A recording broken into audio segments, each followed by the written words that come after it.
நாம்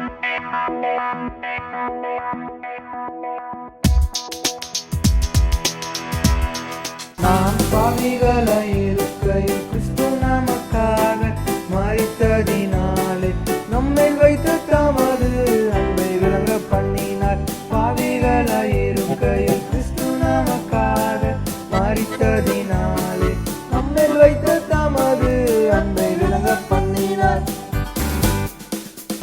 உண்மையாய் கூப்பிடும் தம்பி உன்னையும் அவர் பிள்ளையாகும் அதிகாரம் கொடுத்திருக்கிறார். உண்மையாய் கூப்பிடும் தங்கை உன்னையும் அவர் பிள்ளையாகும் அதிகாரம் கொடுத்திருக்கிறார். உண்மையாக நீ கூப்பிட்டால் பிள்ளையாக இன்றே மாற்றிடுவார். உண்மையாக நீ கூப்பிட்டால் பிள்ளையாக இன்றே மாற்றிட